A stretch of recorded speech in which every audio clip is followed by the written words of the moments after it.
I spend a lot of time looking at interiors on Pinterest, and half the time I find it really inspiring. I see cool ideas for my home that I wouldn't have otherwise known about, like color combinations, styles of furniture, even just ways of arranging art on the wall. But the other half of the time, I find myself becoming green with home envy. Just like when we start to get this feeling about other people's lives while scrolling social media, a simple solution would just be to get off the app for a while. And that's so valid. I deleted Instagram and TikTok in November, and honestly, I haven't felt like I've missed enough to come back. But to me, Pinterest is different. I genuinely do get positive inspiration from it, and I want it to be a part of my process when it comes to like designing my home, but also just staying up to date on design trends and learning about new ideas. So I think we need to get real about Pinterest without exiling it from our lives. Today, I want to talk about why we should not idolize homes on Pinterest, what's a more productive way of getting inspiration from the app, and how do we beat this home envy when we feel like it's really plaguing us.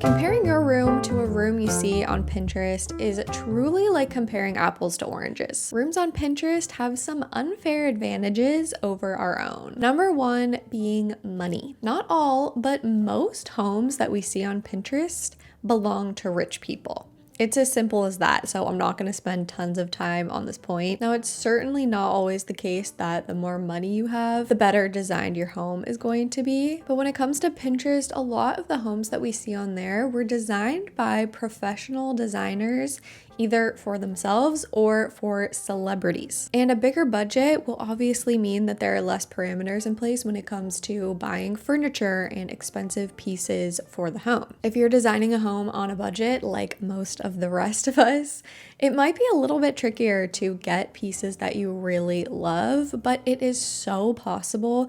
And honestly, sometimes along with these strict budget parameters come opportunities to source even cooler pieces than you might have otherwise found. Number two is professional photography. When you think about it, Pinterest is pretty much a photography app. And if you know anything about photography, you might know that lighting is the most important factor in how a photo is going to turn out. I guarantee you almost every single good interior photo that you see on Pinterest was either taken at the perfect time of day to capture the exact right natural lighting, or they used studio lighting to fake that same effect. Next time you're on Pinterest, take note of how many of the images that you're really drawn to rely heavily on that beautiful natural lighting, and think about what that same interior would look like without that exact quality of light. I'm not saying this to throw shade. I love photography. I admire it as an art so much, but I just think that knowing this as like consumers of the app and as people who really care about the design of our own homes really takes the pressure off when we understand what goes on behind a photo on Pinterest. The other thing that goes into professional photography is getting the right angle and framing the photo. You've probably seen Instagram photos like this that illustrate how important posing and angles are when you're taking a selfie or like a photo of yourself. And the same thing goes for your home. You can only see what the photographer wants you to see in any given image of an interior on Pinterest. They're showing you a small cropped view of the room at its best angle. Have you ever noticed how very few of the most like enticing shots on Pinterest of interiors are wide angle shots that actually show you the whole room? But that is actually what you'd see if you walked into the room in real life. You wouldn't just see this cute little vignette, you'd see the entire room, because that's how our eyes work. So if you're walking around your home, kind of judging it and wondering why it doesn't look like the homes on Pinterest, it could literally just be because your eyeballs see more than like a 1080 by 1920 pixel image. Number three is staging, and this goes right along with the photography pieces we were just talking about. With Pinterest interiors, sometimes it's more about composing the best photo than it is about really creating the best spatial design. Staging Staging is completely different from interior design. Interior design is designing a space to be lived in. Staging is basically creating a set that's gonna make for the best photo. This giant plant on the table makes for a great photo because its height balances out the big piece of art on the wall next to it. But wouldn't it block your view if you were actually in the room, especially if you were sitting at that table? It's literally just a prop. And the same goes for the rug underneath. It looks very pretty, but if you scooched that sort of floating chair in and actually tried to sit at the table, wouldn't that rug get in the way and like get all crumpled up under your chair? The photo looks great, and I really do appreciate that about this interior, but you simply cannot compare a space that you actually live in every day to this staged little vignette. I sometimes worry that Pinterest has such a chokehold on us that more and more people are going to start to stage their own homes like this and start to forego the functionality part of design.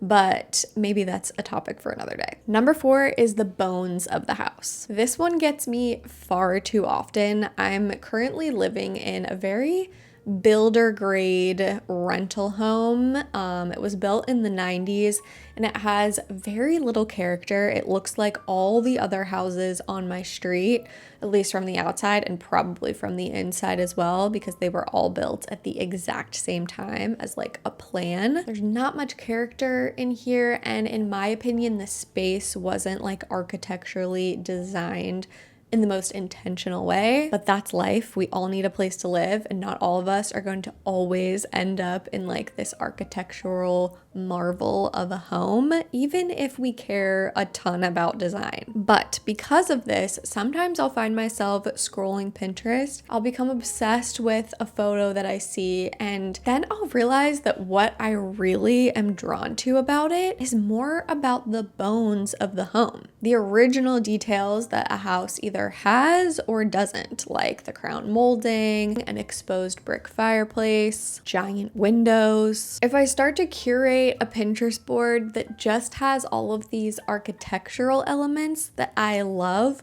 but don't have in my own home, and my goal is to design the home that I'm living in, this is without a doubt going to lead to that icky feeling of home envy. So that brings me to my tip for getting more productive inspiration on Pinterest. Instead of scrolling and scrolling and scrolling, choose one image that stands out to you and actually click on it so that the rest of the grid disappears and you can really focus on that one picture. Ask yourself what you really like about the room. Identify things like we talked about, like the natural lighting or crown molding, things that you can't really emulate in your own home. Then identify things that you can actually emulate or get some inspiration from. Things like wall colors, window treatments, finishes, wallpaper, window treatments, ways of arranging your art, ways of framing your photos, whatever it might be. Then pin it and actually make a note as a comment so that you can remember exactly what your specific takeaway was. Then move on to the next image that really kind of calls to you and do the same thing. You obviously don't have to use Pinterest like this all the time. Sometimes it's fun to just browse,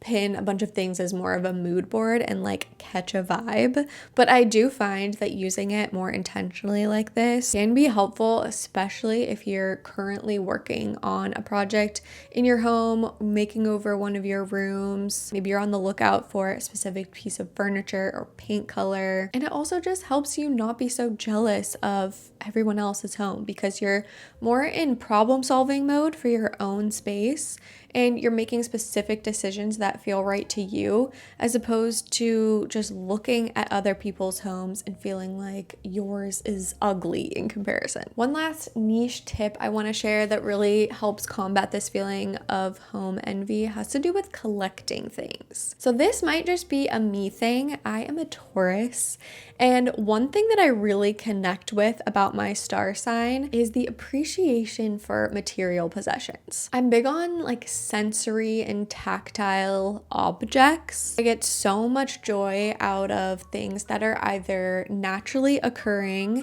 handmade or just super unique. Owning special things like this that I can like pick up and interact with and have out for other people who visit my home to also pick up and interact with gives me a really big sense of joy and pride in my home. Those weird things that no one else has because no one's lived life like you and no one is drawn to the exact same things and combination of things that you are. Those things make our home our own, and they're just such a great expression of who we are. So as much as I love to get inspiration from outside sources like Pinterest, I like to really balance that out by also having things in my home that are just purely me. Let me know where you guys stand on everything Pinterest. I know that everyone's algorithm is so different, so we might be seeing completely different things whenever we log on to Pinterest, which is kind of cool, but I'd be curious to hear your thoughts on the things that I talked about in this video. Anyway, I'm hoping this resonated. Thank you so much for watching, and I'll see you in the next one.